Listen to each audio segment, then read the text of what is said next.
start with the very interesting chapter of grade 9 science, gravitation. Someone has said two forces rule the universe, light and gravity. We always observe that an object dropped from a height falls towards the earth. We know that all the planets go around the sun. The moon goes around the earth.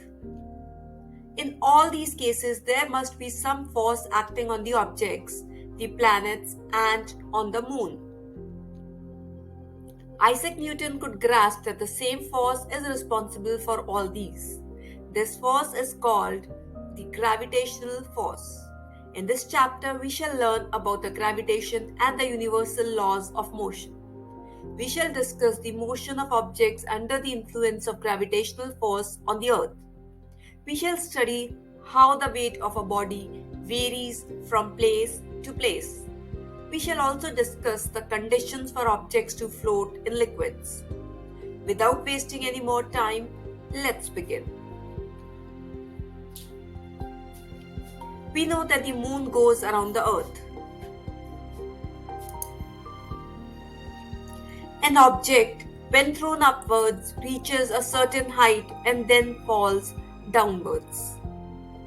It is said that when Newton was sitting under a tree, an apple fell on him. He thought, if the earth can attract an apple, can it not attract the moon? Is the same force responsible in both cases? Is the force same in both the cases? He conjectured that the same type of force is responsible in both the cases. He argued that at each point of its orbit, the moon falls towards the earth instead of going off in a straight line. So, it must be attracted by the earth, but we do not really see the moon falling towards the earth.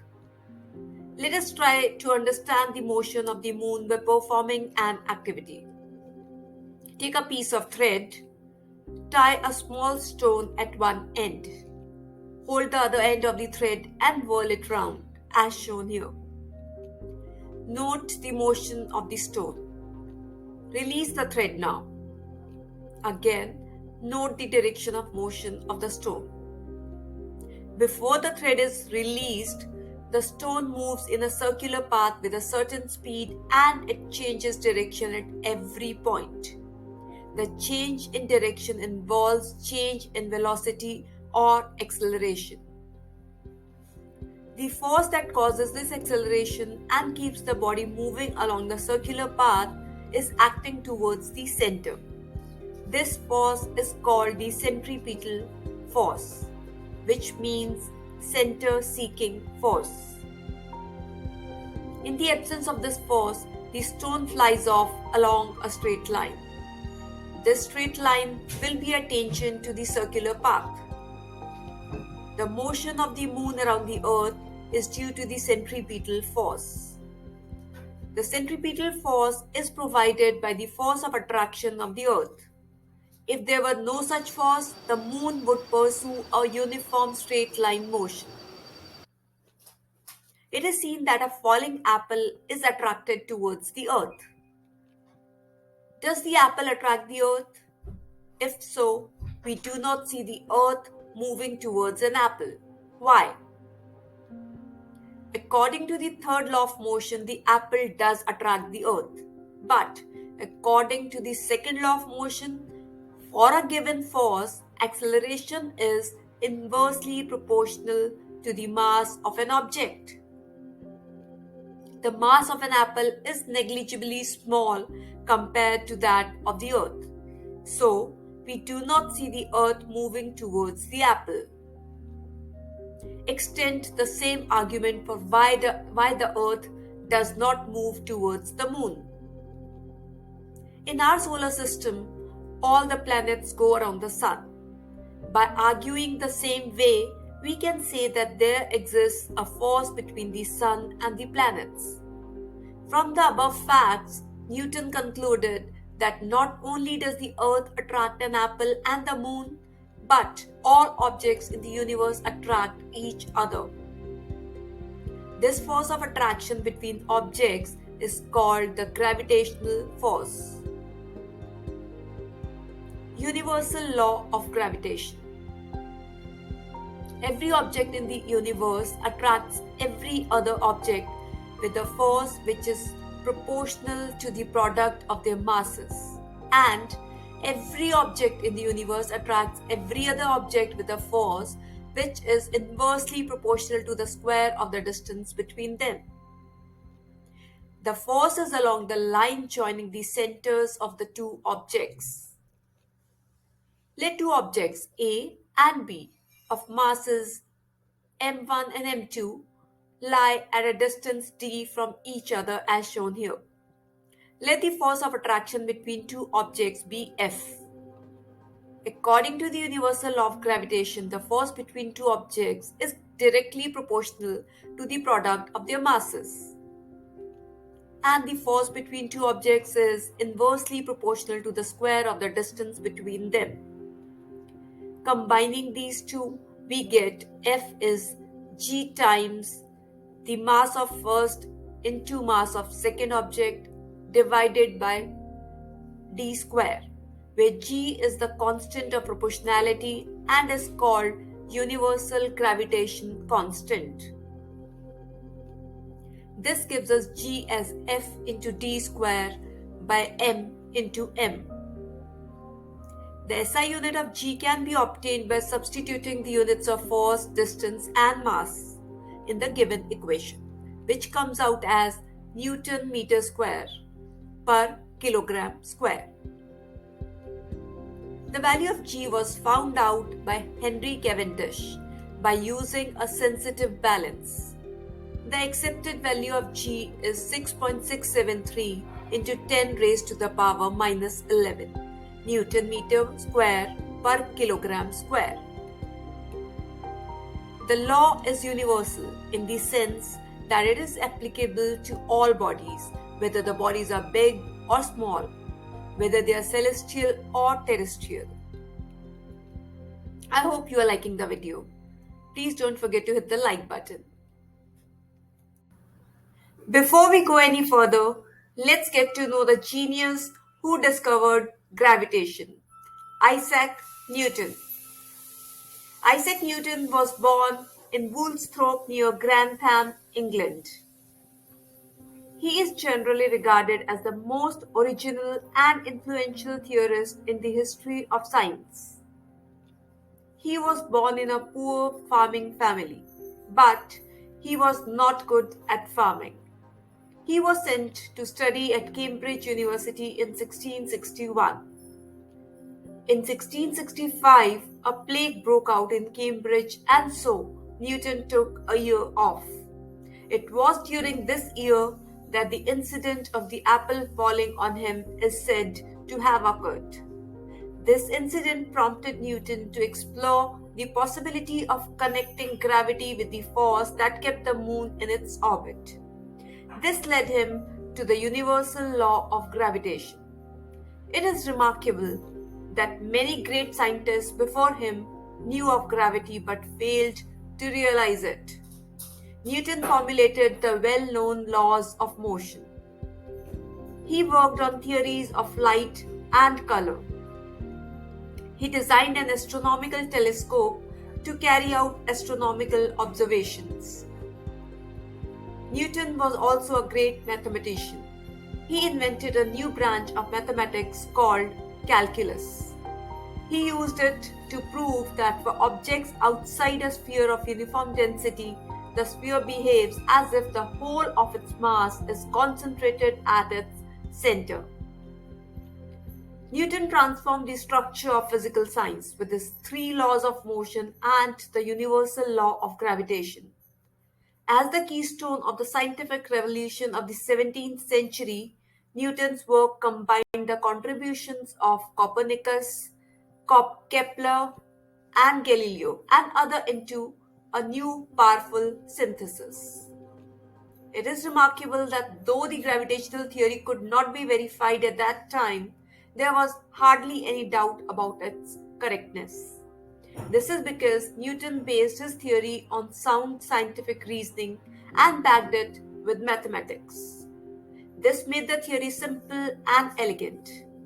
These qualities are now recognized as essential requirements of a good scientific theory. Now the question is, how did Newton guess the inverse square law? There has always been a great interest in the motion of planets. By the 16th century, a lot of data on the motion of planets had been collected by many astronomers. Based on these data, Johannes Kepler derived 3 laws which govern the motion of planets. These are called Kepler's laws. These are: first, the orbit of a planet is an ellipse with the sun at its foci, as shown here. In this figure, O is the position of the sun. The line joining the planet and the sun sweep equal areas in equal intervals of time. Thus, if the time of travel from A to B is the same as that from C to D, then the areas OAB and OCD are equal. The cube of the mean distance of a planet from the Sun is proportional to the square of its orbital period, t, or r cubed by t square is constant. It is important to note that Kepler could not give a theory to explain the motion of planets. It was Newton who showed that the cause of the planetary motion is the gravitational force that the Sun exerts on them. Newton used the third law of Kepler to calculate the gravitational force of attraction.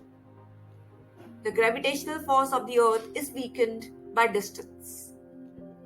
A simple argument goes like this.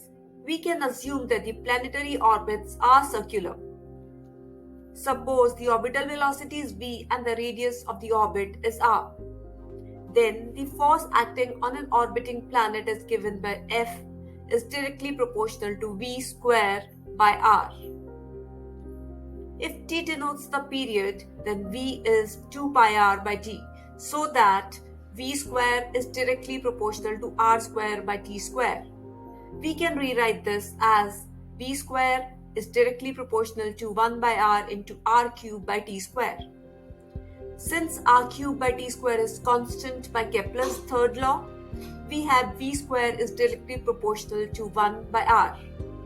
Combining this with f being directly proportional to v square by r, we get f is directly proportional to 1 by r square. Saying that f is inversely proportional to the square of r means, for example, that if r gets bigger by a factor of 6, f becomes smaller by a factor of 1 by 36. Now let's discuss a few problems. The mass of the Earth is 6 into 10 raised to the power 24 kg and that of the Moon is 7.4 into 10 raised to the power 22 kg. If the distance between the Earth and the Moon is 3.84 into 10 raised to the power 5 km, calculate the force exerted by the Earth on the Moon. G is 6.7 into 10 raised to the power minus 11 Newton meter square per kilogram square. Let's see the solution. The mass of the Earth and the mass of the Moon is given. Distance between them is also given. The force exerted by the Earth on the Moon is given by F equal to G into the product of their masses by the square of the distance between them. Thus, the force exerted by the Earth on the Moon is 2.02 into 10 raised to the power 20 Newton. Importance of the universal law of universal law of gravitation. The universal law of gravitation successfully explained several phenomena which were believed to be unconnected. The force that binds us to the Earth, the motion of the Moon around the Earth, the motion of the planets around the Sun, and the tides due to the Moon and the Sun. If you're liking the video, don't forget to subscribe to the channel. Free fall. We have learned that the Earth attracts objects towards it. This is due to the gravitational force. Whenever objects fall towards the Earth under this force alone, we say that the objects are in free fall. Is there any change in the velocity of falling objects? While falling, there is no change in the direction of motion of the objects. But due to the Earth's attraction, there will be a change in the magnitude of the velocity. Any change in velocity involves acceleration. Whenever an object falls towards the Earth, an acceleration is involved. This acceleration is due to the Earth's gravitational force. Therefore, this acceleration is called acceleration due to the gravitational force of the Earth, or acceleration due to gravity. It is denoted by g. The unit of g is the same as that of acceleration, that is meters per second square. We know from the second law of motion that force is the product of mass and acceleration. Therefore, the magnitude of the gravitational force F will be equal to the product of mass m and acceleration due to gravitational force g, that is F equal to mg. Now, like discussed earlier, we know that F is g into m by d square. Equating both equations, we get mg equal to g times m into m by d square, which implies that g is g into m by d square, where m is the mass of the Earth and d is the distance between the object and the Earth. Let an object be on or near the surface of the Earth. The distance d will be equal to the r, the radius of the Earth. Thus, for objects on or near the surface of the Earth, g is g into m by r square. The Earth is not a perfect sphere. As the radius of the Earth increases from poles to the equator, the value of g becomes greater at the poles than at the equator. For most calculations, we can take g to be more or less constant on or near the Earth. But for objects far from the Earth, the acceleration due to gravitational force of Earth is given by g equal to g into m by d square. To calculate the value of g, we should put the values of g, m and r in the equation, namely universal gravitational constant g is equal to 6.10 into 10 raised to the power minus 11 Newton meter square per kilogram square. Mass of the Earth, which is 6 into 10 raised to the power 24 kg, and radius of the Earth is 6.4 into 10 raised to the power 6 meter. This implies that g is equal to 9.8 meters per second squared. Motion of objects under the influence of gravitational force of the Earth. From your observations in day-to-day life, tell me something. Do all objects, hollow or solid, big or small, will fall from a height at the same rate? For example, if we take a sheet of paper and a stone and drop them simultaneously from a building, we see that paper reaches the ground little later than the stone. This happens because of air resistance. The air offers resistance due to friction to the motion of the falling objects. The resistance offered by air to the paper is more than the resistance offered to the stone. If we do the experiment in a glass jar from which air has been sucked out, and the paper and the stone would fall at the same rate. Now, we know that an object experiences acceleration during the free fall. This acceleration experienced by an object is independent of its mass. This means that all objects, hollow or solid, big or small, should fall at the same rate. According to a story, Galileo dropped different objects from the top of the Leaning Tower of Pisa in Italy to prove the same. As g is constant near the Earth, all the equations for the uniformly accelerated motion of objects become valid with acceleration a replaced by g.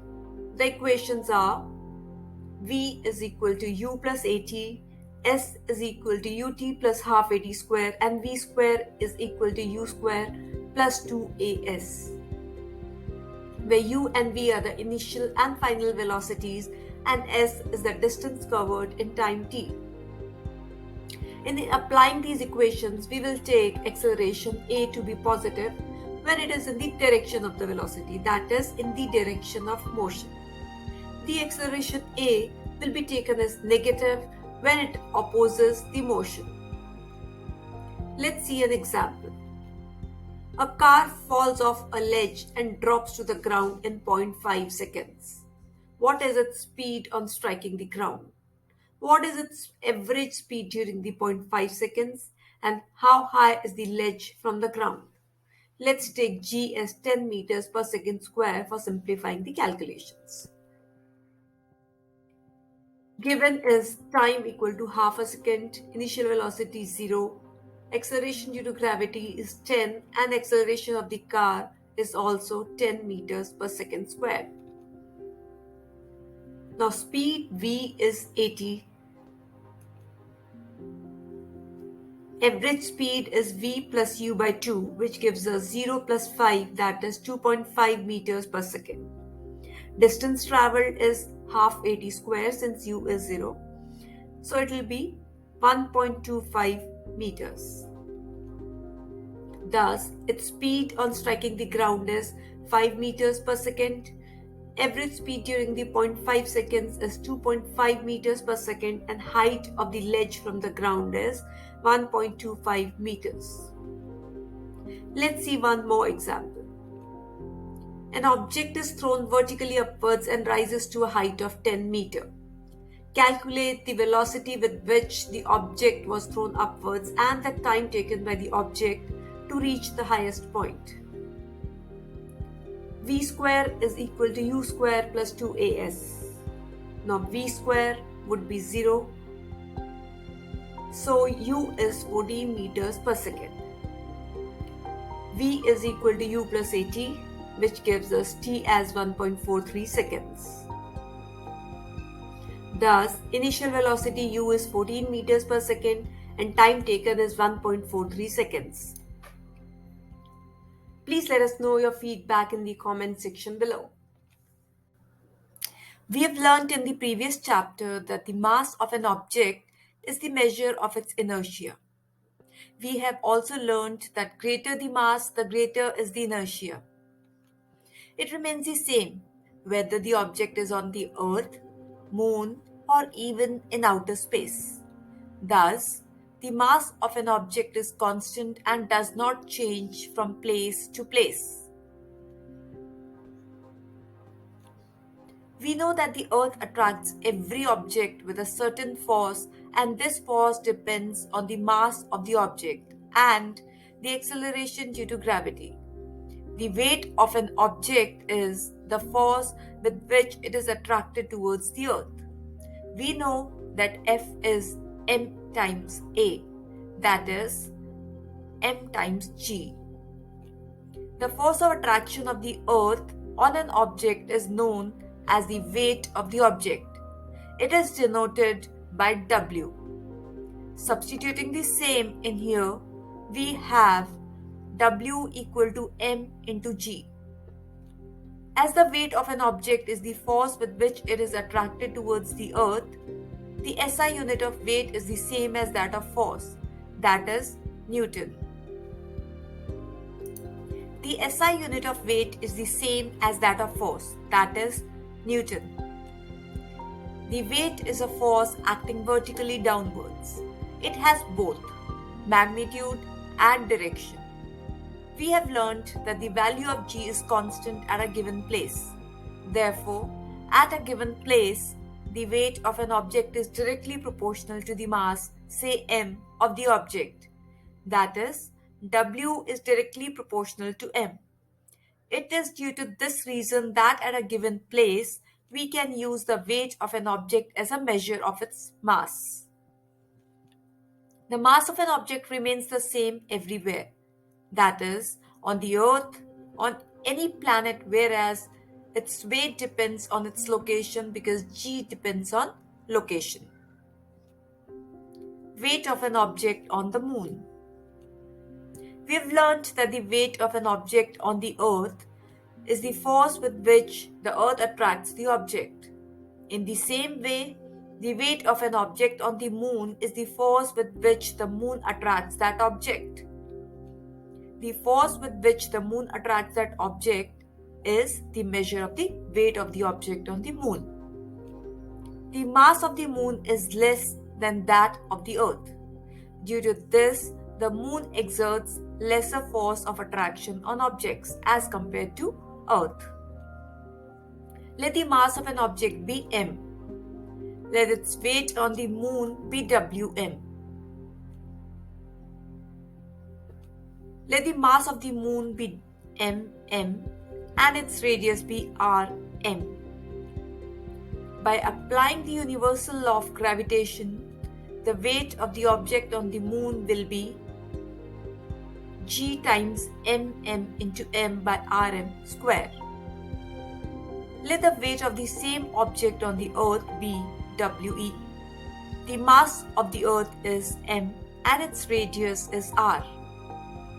By applying the universal law of gravitation, the weight of the object on the Earth will be we, that is, g times m into m by r square. Let's see the mass and radius of Moon and Earth. Mass of Earth is 5.98 into 10 raised to the power 24. Radius of Earth is 6.37 into 10 raised to the power 6. Mass of the Moon is 7.36 into 10 raised to the power 22. And radius of Moon is 1.74 into 10 raised to the power 6. Substituting the values from, we get the weight of Moon is 2.432 into 10 raised to the power 10 times g times mass of the object, and weight of Earth as 1.474 into 10 raised to the power 11 times g times mass of the object. Dividing the two, we get weight of the object on the Moon is 1/6 its weight on the Earth. Now let's see an example. Mass of an object is 10 kg. What is its weight on the Earth? Mass m is 10 kg. Acceleration due to gravity is 9.8 meters per second square. Now weight is mass times g. Hence it is 10 into 9.8, which gives us 98 Newton. Thus, the weight of the object is 98 newtons. Let's see one more example. An object weighs 10 Newton when measured on the surface of the Earth. What would be its weight when measured on the surface of the Moon?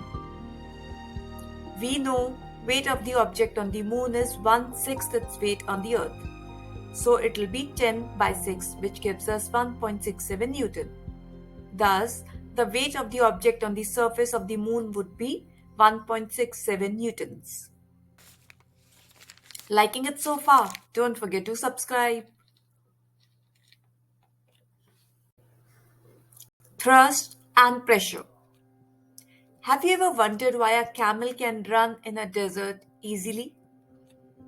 Why an army tank weighing more than 1,000 tons rests upon a continuous chain? Why a truck or a motor bus has much wider tires? Why cutting tools have sharp edges?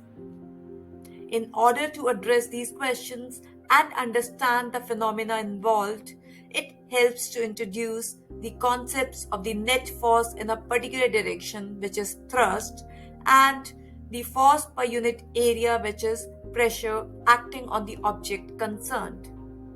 Let us try to understand the meanings of thrust and pressure by considering the following situations. Situation 1.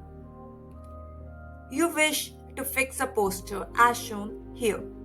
To do this task, you will have to press drawing pins with your thumb. You apply a force on the surface area of the head of the pen. This force is directed perpendicular to the surface area of the board. This force acts on a smaller area at the tip of the pen. Situation 2. You stand on loose sand. Your feet go deep into the sand. Now, lie down on the sand. You will find that your body will not go that deep in the sand. In both cases, the force exerted on the sand is the weight of your body. We know that weight is the force acting vertically downwards. Here, the force is acting perpendicular to the surface of the sand. The force acting on an object perpendicular to the surface is called thrust. When you stand on the loose sand, the force, that is, the weight of your body, is acting on an area equal to the area of your feet. When you lie down, the same force acts on an area equal to the contact area of your whole body, which is larger than the area of your feet. Thus, the effects of forces of the same magnitude on different areas are different. In the given cases, thrust is the same, but effects are different. Therefore, the effect of thrust depends on the area on which it acts. The effect of thrust on sand is larger while standing than while lying. The thrust on unit area is called pressure. Thus, pressure is equal to thrust upon area. Substituting the SI unit of thrust and area, we get the SI unit of pressure as Newton per meter square. In honor of scientist Blaise Pascal, the SI unit of pressure is called Pascal, denoted as PA. Let us consider a numerical example to understand the effects of thrust acting on different areas.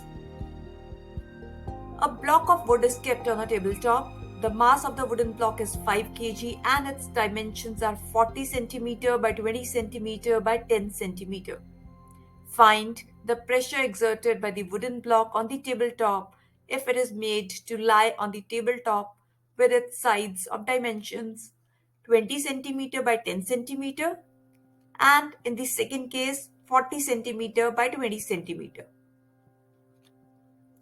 The mass of the wooden block is 5 kg and the dimensions are 40 by 20 by 10 cm. Here, the weight of the wooden block applies a thrust on the tabletop. That is, thrust is equal to F, which is equal to m times g, which is equal to 5 into 9.8, which gives us 49 Newton. Area of a side is length into breadth, which gives us 0.02 meter square. Now pressure is equal to thrust upon area, which gives us 2450 newtons per meter square. When the block lies on its sides of dimension 40 cm by 20 cm, it exerts the same thrust. Area is equal to length into breadth, which gives us 0.08 meter square. Now pressure is thrust upon area, which gives us 612.5 Newton per meter square. The pressure exerted by the side 20 cm by 10 cm is 2450 Newton per meter square, and by the side 40 cm by 20 cm is 612.5 Newton per meter square. Thus, the same force acting on a smaller area exerts a larger pressure and a smaller pressure on a larger area. This is the reason why a nail has a pointed tip. Knives have sharp edges. Buildings have wider foundations. Hope you're liking the video. Do hit the like button and encourage us. Pressure in fluids. All liquids and gases are fluids. A solid exerts pressure on the surface due to its weight. Similarly, fluids have weight and they also exert pressure on the base and walls of the container in which they are enclosed. Pressure exerted in any confined mass of fluid is transmitted undiminished in all directions. Buoyancy. Have you ever had a swim in a pool and felt lighter? Have you ever drawn water from a well and felt that the bucket of water is heavier when it is out of the water?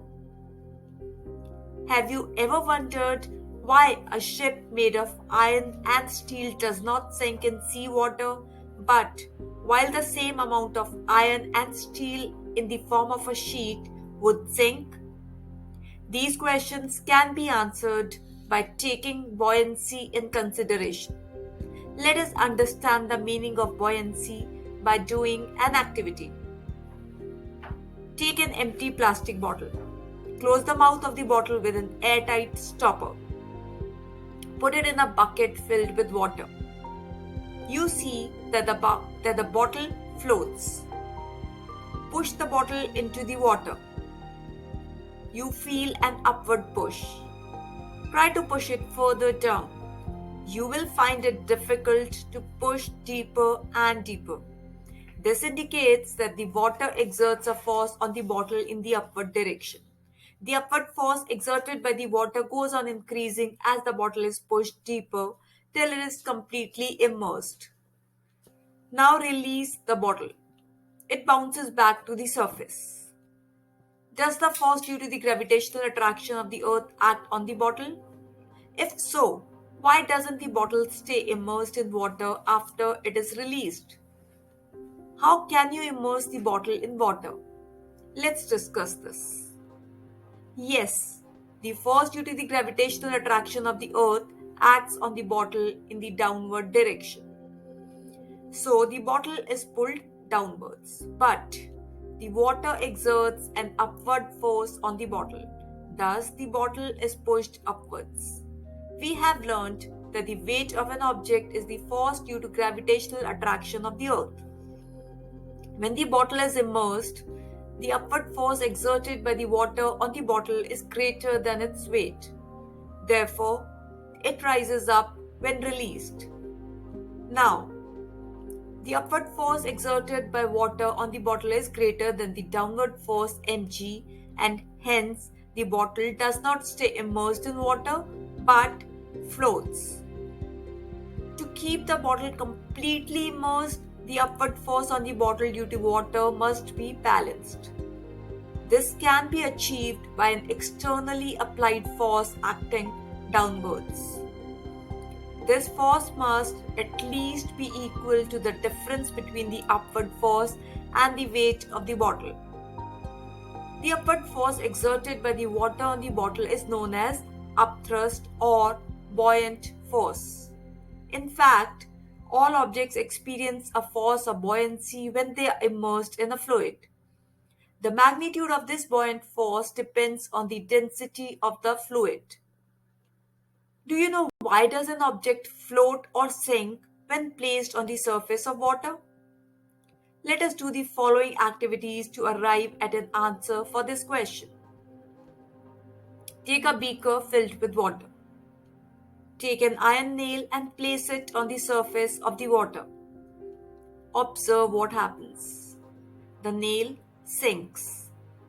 The force due to the gravitational attraction of the earth on the iron nail pulls it downwards. There is an upthrust of water on the nail, which pushes it upwards. But the downward force acting on the nail is greater than the upthrust of the water on the nail, and hence it sinks. Now again, take a beaker filled with water. Take a piece of cork and an iron nail of equal mass. Place them on the surface of water. Observe what happens. The cork floats while the nail sinks. This happens because of the difference in their densities. The density of a substance is defined as the mass per unit volume. The density of cork is less than the density of water, This means that the upthrust of the water on the cork is greater than the weight of the cork. So it floats. The density of an iron nail is more than the density of water. This means that the upthrust of water on the iron nail is less than the weight of the nail.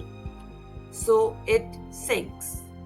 Therefore, objects of density less than that of a liquid float on the liquid. Objects of density more than that of a liquid sink in the liquid. Now answer me something. Why is it difficult to hold a school bag having a strap made of a thin and strong string? The surface area on which the force operates is inversely proportional to the pressure. The smaller the surface area, larger is the pressure exerted. Because the pressure on the shoulders is relatively large, it is difficult to handle a school bag with a thin strip. If you're liking the video, don't forget to hit the like button. Let us know your feedback in the comment section below and subscribe to the channel. Archimedes principle. Let's perform an activity first. Take a piece of stone and tie it to one end of a rubber string. Suspend the stone by holding the string as shown here. Note the elongation of the string due to the weight of the stone. Now slowly dip the stone in the water in a container as shown here. Observe what happens to elongation of the string. You will find that the elongation of the string decreases as the stone is gradually lowered in the water. However, no further change is observed once the stone gets fully immersed in water. What do you infer from the decrease in the extension of the string? We know that the elongation produced in the string is due to the weight of the stone. Since the extension decreases once the stone is lowered in water, it means that the same force acts on the stone in upward direction. As a result, the net force on the string decreases and hence the elongation also decreases. As discussed earlier, this upward force exerted by water is known as force of buoyancy. What is the magnitude of the buoyant force experienced by a body? Is it the same in all fluids for a given body? Do all bodies in a given fluid experience the same buoyant force? The answer to these questions is contained in Archimedes' principle, stated as when a body is immersed fully or partially in a fluid, it experiences an upward force that is equal to the weight of the fluid displaced by it. Now, can you explain why a further decrease in the elongation of the string was not observed here, as the stone was fully immersed in water? Let us know in the comment section below. Archimedes' principle has many applications. It is used in designing ships and submarines. Lactometers, which are used to determine the purity of a sample of milk, and hydrometers used for determining density of liquids are based on this principle. Archimedes was a Greek scientist. He discovered the principle, subsequently named after him, after noticing that the water in a bathtub overflowed when he stepped into it. He ran through the street shouting "Eureka!", which means "I have got it." This knowledge helped him to determine the purity of the gold in the crown made for the king. His work in the field of geometry and mechanics have made him famous. His understanding of levers, pulleys, wheels, and axle helped the Greek army in its war with the Roman army. Relative density. As you know, the density of a substance is defined as the mass of a unit volume. The unit of density is kilogram per meter cube. The density of a given substance under specified conditions remains the same. Therefore, the density of a substance is one of its characteristic properties. It is different for different substances. For example, the density of gold is 19,300 kg per meter cube, while that of water is 1,000 kg per meter cube. The density of a given sample of a substance can help us to determine its purity. It is often convenient to express density of a substance in comparison with that of water. The relative density of a substance is the ratio of its density to that of water. Relative density is equal to density of a substance by density of water. Since the relative density is a ratio of similar quantities, it has no unit. Now let's see one example of relative density. Relative density of silver is 10.8. The density of water is 103 kg per meter cube. What is the density of silver in SI units? Relative density of silver is 10.8. Now relative density is equal to density of silver by density of water, which is equal, so density of silver is equal to relative density of silver into density of water, which gives us 10.8 into 10 raised to the power 3 kg per meter cube. A couple more, let's go. You find your mass to be 42 kgs on a weighing machine. Is your mass more or less than 42 kg? A weighing machine measures the weight of a body and is calibrated to indicate mass. When we stand on a weighing machine, our weight acts downwards while upthrust due to air acts upwards. As a result, our apparent weight becomes less than the true weight. The weighing machine measures this apparent weight and hence the mass indicated by it is less than the actual mass. Our actual mass will be more than 42 kg in the given case. Before we conclude this chapter, let's see one more example. You have a bag of cotton and an iron bar, each indicating a mass of 100 kg when measured on a weighing machine. In reality, one is heavier than the other. Can you say which one is heavier and why? The cotton bag has a larger volume than an iron bar, so it displaces more air, and so the buoyant force exerted on the cotton bag as a result of the air is greater than that acting on the iron bar, in accordance with the Archimedes principle. True weight is equal to apparent weight plus buoyant force. Since both have an apparent weight of